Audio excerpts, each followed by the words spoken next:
The day started like any other. I was sipping lukewarm coffee in the sheriff's office when the call came through on the old radio system. It was a faint, staticky voice reporting a missing person from Elk Creek, a small and quiet town nestled up north, surrounded by Montana's dense pine forests.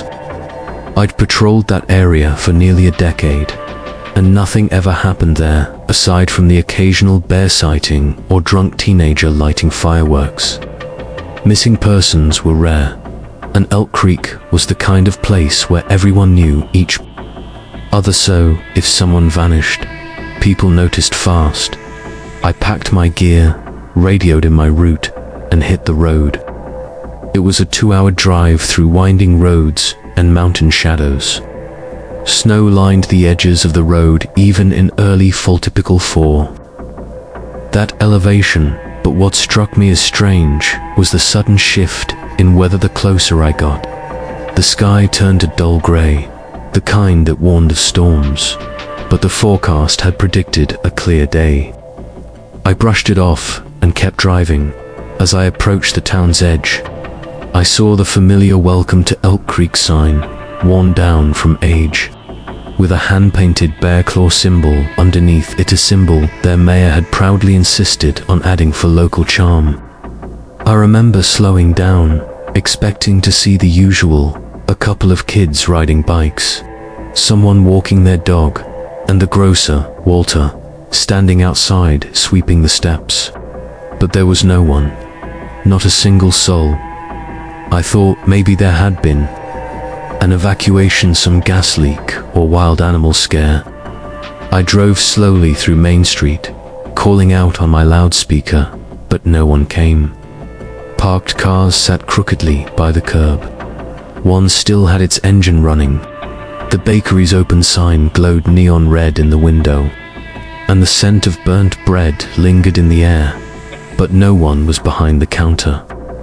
Inside the diner, pancakes were still on the griddle, starting to burn. Coffee had overflowed onto the counter. Someone had just been there minutes before. My unease deepened as I moved through town. At the local library, books were scattered as if someone had dropped them in a rush. A stroller sat abandoned by the park swings, and the swings themselves creaked eerily in the wind, moving slightly though the air was still. I called out names. I used my flashlight to check alleys and homes, going door to door. Every house was empty, but nothing suggested a struggle. In one home, the television was still playing an old western. A plate of spaghetti sat on the table, half-eaten, with a fork still stuck in it. I checked my radio again. No response from dispatch. Static buzzed in and out, but I couldn't get a word through. My cell phone had no signal. I tried dialing 911, and even that didn't go through. The further I tried to move into Elk Creek, the more time seemed to stop. I started feeling like I was being watched, not by a person, but by the entire town itself. Like the buildings had eyes, like the silence was pressing in.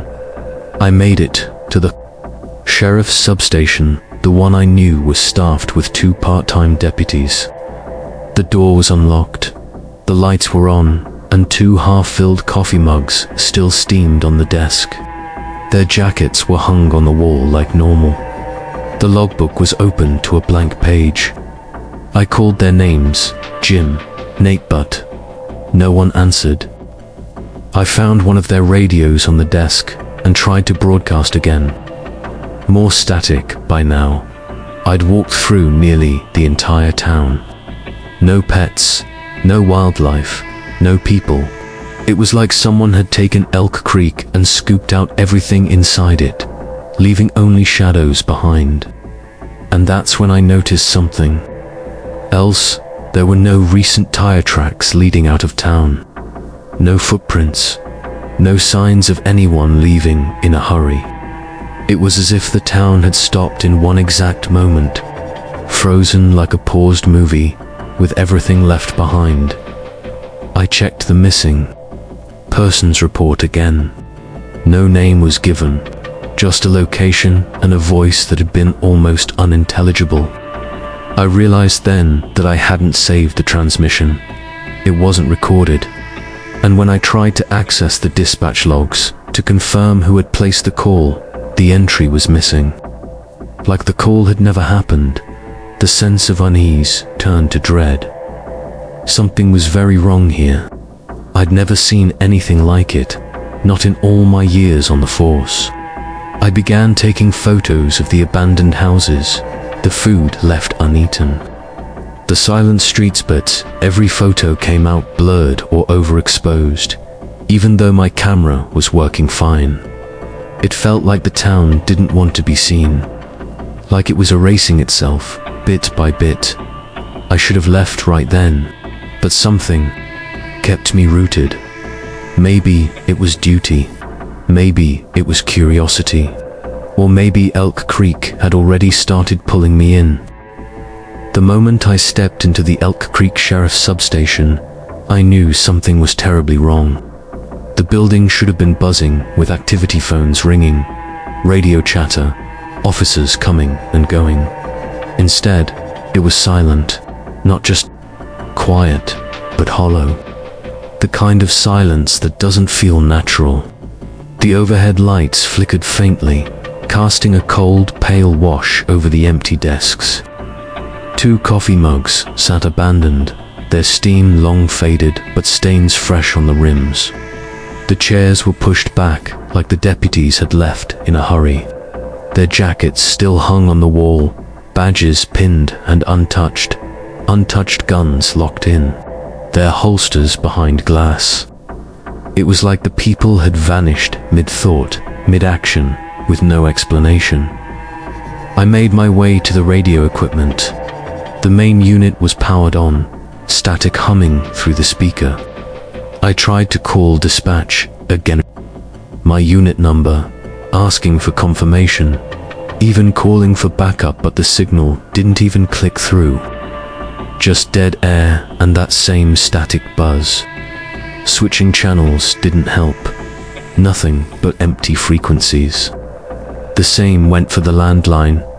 It gave a dial tone but refused to connect when I punched in any number. No response from neighboring counties. No emergency line connection. My cell phone remained dead, signal stuck on searching. I moved to the evidence room, thinking maybe there had been a break-in or attack and the officers had hidden themselves.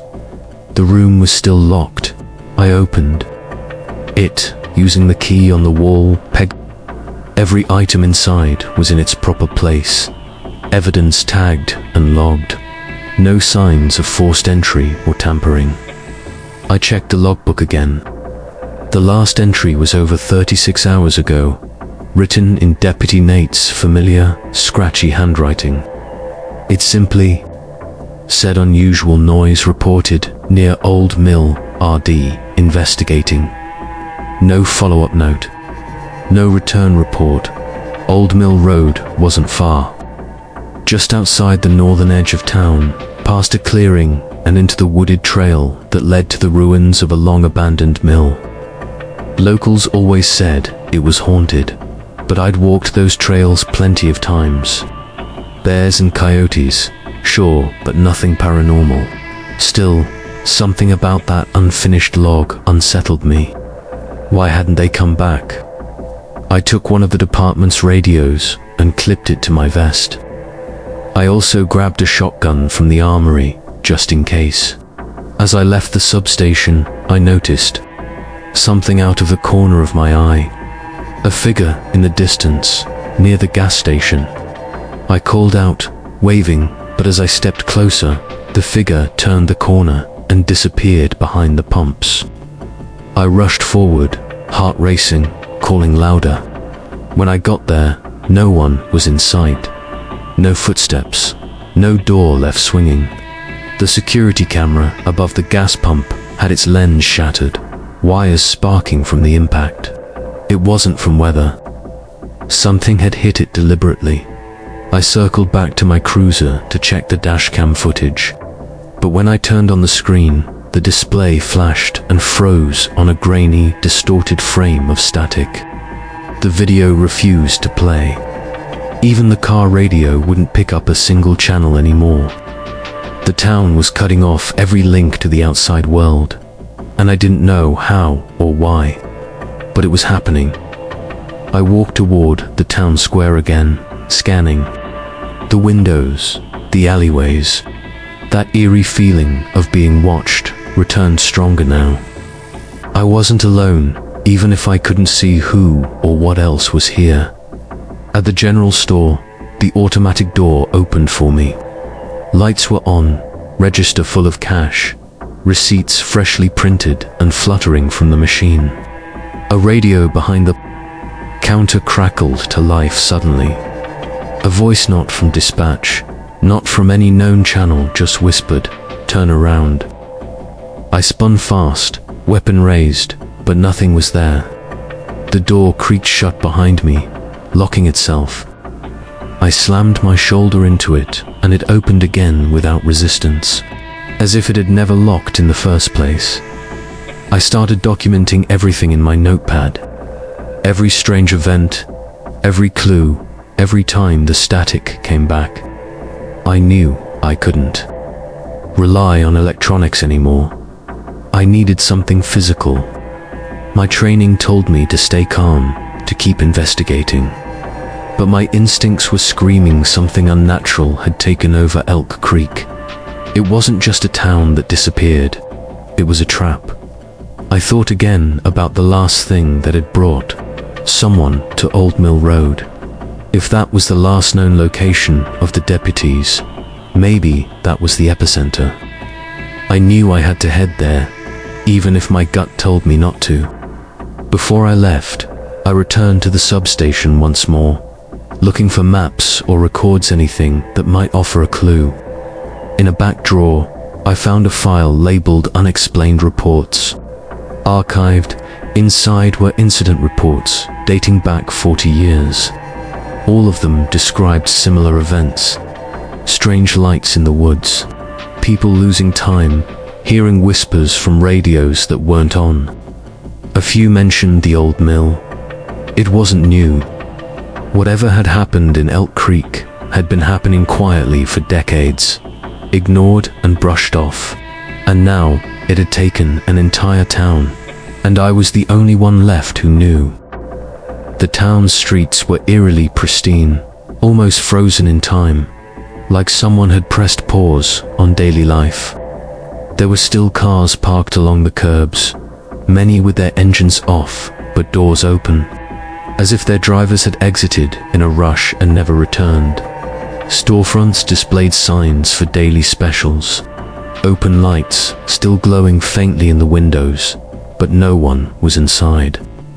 A cup of coffee sat on a cafe table, steam long since faded, but the lid was half open, like someone had just taken a sip. The newspaper stand outside the market had fresh papers, today's date on the headline. Whatever had happened here, it was recent and fast. I walked slowly through Main Street, trying to process the unnatural calm that blanketed the town. There were no signs of a struggle, no blood, no shattered windows or signs of a fight. It didn't look like an evacuation either. People had simply stopped being here. It wasn't just silent, it was emotionally hollow, as if the soul had been sucked out of the place. I called out once or twice, hoping someone would respond, maybe someone left behind. But my voice bounced off the buildings and faded with no reply. Even the birds weren't singing, not a dog barking, not a gust of wind strong enough to rustle a flag. Then I noticed the clocks. Everyone I saw on the bank wall, inside the diner, even a digital display on the pharmacy sign. They were all frozen at 2:43 p.m. Not a second ahead, not a second behind. It was like the town had exhaled at 2:43 p.m. and never inhaled again. I checked my own watch, and it too had stopped. No ticking. I tapped the face, rewound the dial, nothing. My backup watch in the cruiser also refused to move. Time had stopped, and not just metaphorically. At first I thought it was some kind of electrical surge or environmental anomaly, maybe even a gas leak that had knocked people out cold. But that didn't explain the missing bodies, or the overwhelming sense that I was being observed, not by a person, but by the place itself. Something was watching me, following me, but never in sight.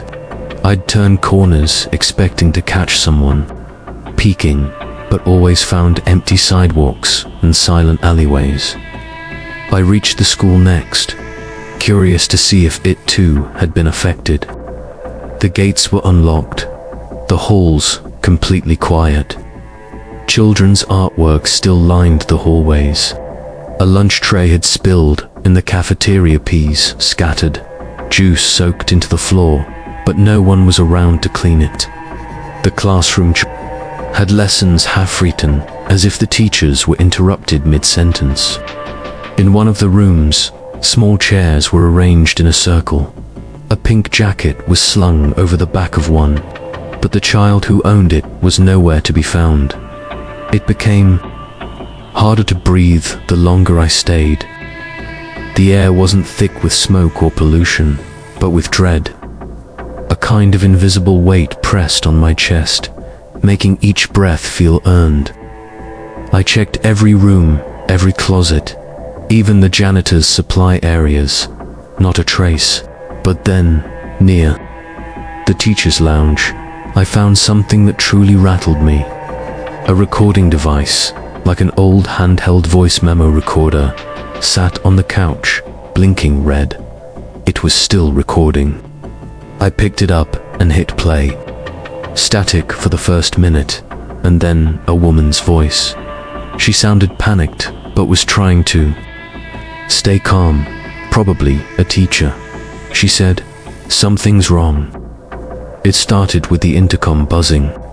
Then we heard the children's voices repeating, but they weren't here anymore. They were still speaking, but the rooms were empty. I saw faces in the glass. Not reflections, faces. They were looking in from the inside of the mirrors. Don't know how to explain that then. Everything stopped. "I don't think we're supposed to be here anymore." Her voice cracked and went silent. The recording cut off with a strange hum, like the end of an old VHS tape. I dropped the recorder. My hands were shaking now. That wasn't just fear, it was instinct. The kind of gut-deep warning that something wasn't just wrong. It was unnatural. I backed out of the school and into the empty streets. My shadow stretched long behind me, even though the sun was still high in the sky. And I swear it moved on its own for a second. Just a flicker. Enough to make me turn and check. I made my way to the church next, hoping that maybe someone had holed up inside. The doors were open. Candles were lit at the altar. A Bible lay open to a page I didn't recognize, even though I'd grown up. Reading it, the text looked wrong, like it was written normally, but when I read it, the words didn't sound right in my head. It made my stomach churn. I closed the book. The candles flickered violently, then went out, all at once, like something was warning me again. I ran out into the street, heart pounding. My breath left clouds in the air, even though the temperature was mild. The shadows of buildings began stretching the wrong way, not following the light. I knew something had gone terribly, irreversibly wrong here. Whatever had happened to this town, it didn't take prisoners. It didn't need to. It made time. Stand still and turned the rules of reality inside out. And now I was inside it, alone, and it knew I was here. The trail that led out of town was an old logging road, narrow, winding, and rarely used. Most maps didn't even mark it anymore. But I remembered it from years ago when a few of the locals used it for shortcuts or hunting routes. It had always had a strange reputation, even before the town vanished. Some folks said their GPS would fail there, or that compasses spun wildly. I figured it was just magnetic interference from old mining activity nearby. But now, with the town gone and nothing making sense, I started to think those stories weren't just backwoods superstition. I had no better leads, and something about that road felt like it was waiting.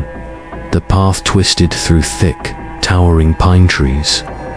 The deeper I went, the more unnatural the forest became. The trees leaned inward toward the road like they were eavesdropping. The canopy above blotted out most of the sunlight, casting the trail in a twilight haze even though it was midday. My radio had already stopped working in town, but now my flashlight dimmed too, even with fresh batteries. The silence was complete. No birds, no wind, no insects. Just the crunch of my boots and the growing sense that the deeper I went, the further from reality I stepped. About 2 miles in, I noticed the trees had stopped altogether. Not that they had thinned out, but they'd literally stopped. No new growth, no fallen limbs, no animal trails, just a perfect dead zone. The ground was hard-packed and dry. No leaves, no moss, not even pine needles. Like something had burned away the forest's life, not with fire, but with presence. That's when I saw the tracks. Not tire tracks or boots, these were long, thin, and deep. Whatever made them had moved on 2 legs, but the stride was inhuman. And the prints didn't sink naturally. They looked pressed in, like the earth had yielded to them willingly. I followed the prints. Against my better judgment, they led off the main trail and into an opening I never remembered existing. It was a clearing, perfectly circular, about 50 feet across. In the center was a structure old, crumbling, and covered in vines. At first, I thought it was a cabin or an old hunting shack, but as I got closer, I saw that the walls weren't made of wood or stone. They were made of bones. Not just animal bones, either. Human skulls formed part of the base, their empty sockets staring out toward the tree line. It wasn't decorative, it was purposeful, ritualistic. I stepped into the clearing and instantly felt wrong. My skin prickled like the air itself was pressing against me. The birds were still gone. The wind didn't move. The world had narrowed to just me, the trees, and this horrifying monument. I tried to radio for backup, nothing. I turned to leave and heard whispering, not in the distance. Behind me, I spun around. No one was there, but the structure now looked different. Like it had shifted slightly, warped at the edges. A doorway that wasn't there before now gaped open like a wound. Something inside me said, "Don't go in." Every instinct I had screamed it. But another part of me, something colder, pushed my feet forward. I stepped inside, and the world changed. Not metaphorically, literally. The air thickened like syrup. The temperature dropped. It was dark, but not pitch black. More like the dark was alive, brushing past me like fabric. I reached for my flashlight again and clicked it on. This time, it worked, but the beam didn't behave like light. It curved around the space, revealing impossible angles and walls that moved when I wasn't looking. There were markings everywhere, drawn in something dark and crusted, symbols that didn't belong to any known language. Some looked like eyes, others like clocks with too many hands. In the center of the room was a pedestal, and on it something that looked like a heart, but not human. It was still beating, slowly, wetly. It pulsed in rhythm with something deep underground. I didn't touch it. I couldn't.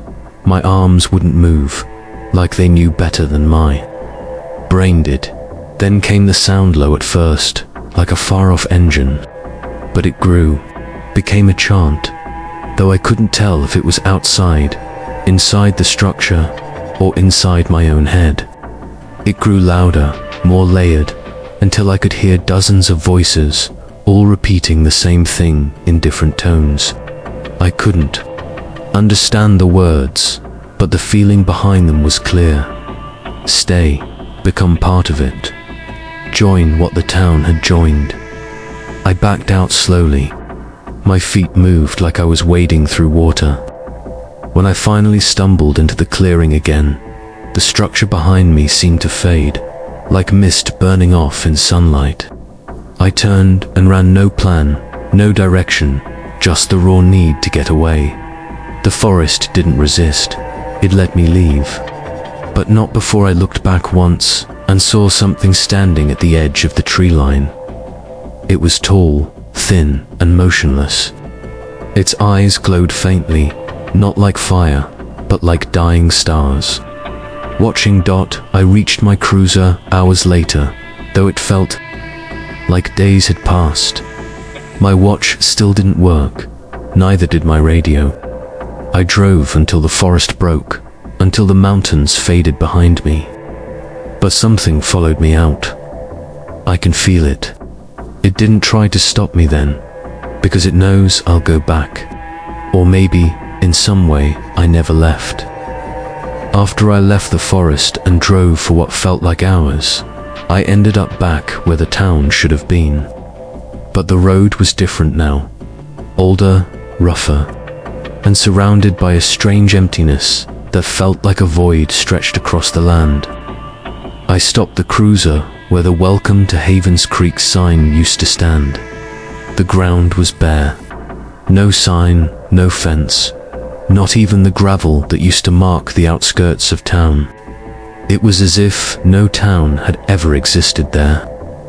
I stepped out of the vehicle and looked around, but everything was wrong. The hills had shifted, the trees seemed younger, and there were no footprints. No tire tracks, just smooth, untouched earth. I walked forward, expecting at least ruins or debris, but there was nothing. I kept searching. I walked the full perimeter of where the town should have been. Nothing matched. I looked for landmarks, the diner, the school, the water tower, but not even the foundation stones remained. I tried digging with a shovel I kept in the trunk, hoping to find some buried relic, something to prove I wasn't losing my mind. The soil was strangely compacted, like it hadn't been disturbed in centuries. When I scraped deep enough, I hit something hard, stone, I thought, but when I cleared it away, it wasn't stone. It was metal, an old plaque, tarnished and cracked. I wiped the dirt off and read the faint letters. Established 1842, abandoned 1871. I froze. That couldn't be right. I ran back to the cruiser, grabbed my phone, and started digging into historical archives online. There was a Havens Creek listed, but only in records over 150 years old. According to everything I found, the town had suffered a mine collapse and disappeared after a series of strange deaths and disappearances. The state declared it abandoned, and no one ever settled it again. But that wasn't possible. I had lived in that town. I'd worked there for years. I'd arrested people, bought groceries, saw kids grow up. I knew those people. I remembered their names. I remembered their voices. I remembered the sheriff handing me the badge on my first day. But every record said Havens Creek was long gone, as if it had never been rebuilt. I looked at old maps, and sure enough, the town was marked as ruins, not a living place. I searched my own badge number. Nothing. It wasn't registered to me. My police ID. came up as inactive since 2019, 6 years ago when the town was listed as permanently dissolved. It didn't make sense. My cruiser was still intact, my uniform clean, my weapons and gear accounted for. But the world no longer recognized the place I came from. The deeper I searched, the more confused I became. I tried calling people friends, family, co-workers. The calls failed. I tried texting, nothing delivered. I drove to the nearest town Broadwater where we used to go for supplies. But when I asked around, no one remembered Havens Creek. Not even the older folks. I showed them photos I had on my phone. Most were gone. The gallery was nearly empty except for a few blurry shots of places that no longer existed. Even my reflection in one photo looked slightly off, my eyes darker, my face more drawn. I stopped at the sheriff's office in Broadwater and asked to speak with someone in records. When I explained where I was from, the deputy gave me a strange look. "You're not the first," he said. That stopped me cold. He leaned in and whispered, "Others have come through. Always confused. Always talking about towns that don't exist. Places that used to be or should have been. We don't keep records anymore. We just log the names and send them on." He opened a drawer and showed me a list handwritten, dozens of names. Next to each, claimed memory of lost town. The oldest entry was dated 1938. He gave me a motel key and told me to get some rest, but I couldn't sleep. That night, the whispers came again. Not from the forest this time, but from the hallway outside my room. I peered out the peephole, no one there. But in the mirror, behind me, I saw a flicker of the bone structure I'd entered in the woods. Just for a second, then it was gone. I closed my eyes and tried to breathe, but I couldn't shake the feeling that something had followed me here. Or maybe I was still there and hadn't realized it. The motel clock blinked 3:33. The power cut for a second, then came back. My phone buzzed. A message flashed across the screen. "You shouldn't have left." No number, no sender, just those words. I tried deleting it, but it wouldn't disappear. The screen flickered, then showed a new message. "You belong to it now."